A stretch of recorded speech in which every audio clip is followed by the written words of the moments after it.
Unit 7, Period 7, Section 2. Today we're going to talk about social reforms of the Progressive Era. The first thing we're going to talk about is how this was accomplished.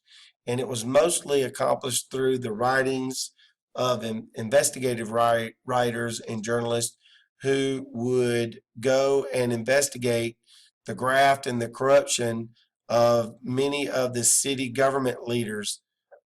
These city government leaders were known as political bosses, and these political bosses were exchanging services to new immigrants in exchange for votes.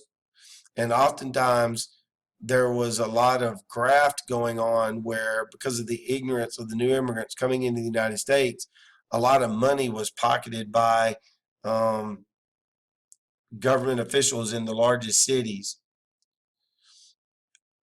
A group of reform-minded individuals was born in the United States, and these reform-minded individuals were called muckrakers.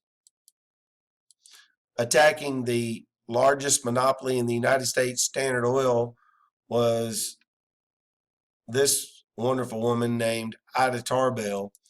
Ida Tarbell attacked John D. Rockefeller and Standard Oil in a magazine known as McClure's. She wrote a story called The History of Standard Oil, in which she laid out for the American people that read the article just what type of business practices John D. Rockefeller was using and how that was affecting his workers and consumers. And this really exposed and opened up Americans' eyes towards the robber barons. Upton Sinclair, on the other hand, was a muckraker who went undercover in the meatpacking industry as an employee. At first, his idea was to uncover the mistreatment of workers inside these meatpacking industries. But in actuality, this book that he wrote called The Jungle exposed just how nasty the conditions were inside these factories.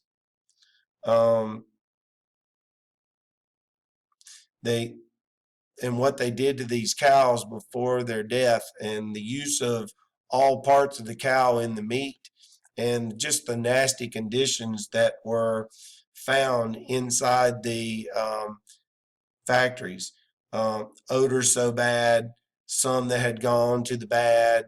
These are all descriptions of just what these workers were doing inside these factories and causing consumers all kinds of physical problems, because this is the kind of meat that was served. And here's another picture of what it looked like inside the meat packing plants.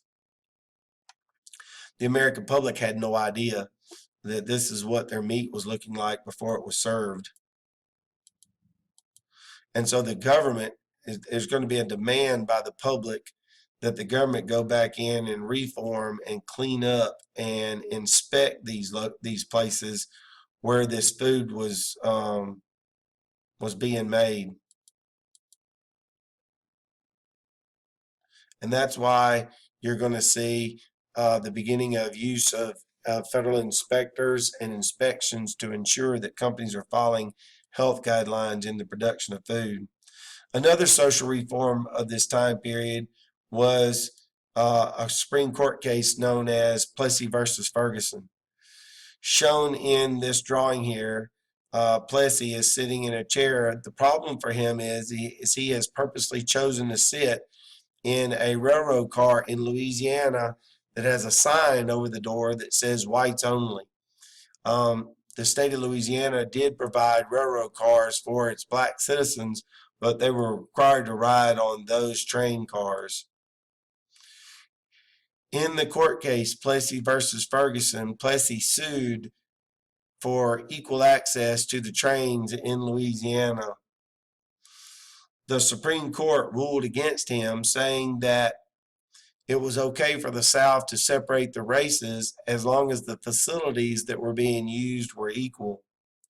This is going to lead to the Jim Crow laws. Jim Crow is named after this cartoon character, and it's making fun of the fact that African Americans are being discriminated against, but are either A, ignorant of it, or B, apathetic towards it and just don't care. This is going to allow white legislators in the South and white government leaders in the South to enforce Jim Crow laws, such as this water fountain that is separated. And here you see the colored water fountain, and there the white water fountain.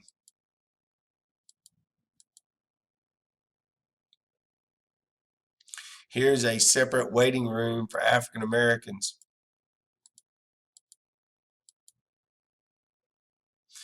Separate classrooms for African American children.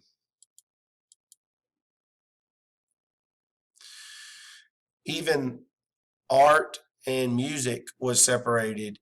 Here is a case of makeup that a white person would use to put on what they call blackface so they could imitate African American music. Here's a African American movie theater. That one's located in Atlanta, Georgia. And even Coca-Cola segregated their Coca-Cola machines and had a side for colored customers to get their Cokes out of and a side for white customers to get their Cokes out of. This is going to lead, these segregation laws are going to lead to a civil rights organization in our country, very well organized in 1905, called the NAACP. It's going to be led by a man named W.E.B. Du Bois, the first African American in the United States to earn a doctorate degree. Du Bois is going to lead the movement from Niagara Falls, and it's going to become a very powerful civil rights organization that we're going to talk about even after this unit.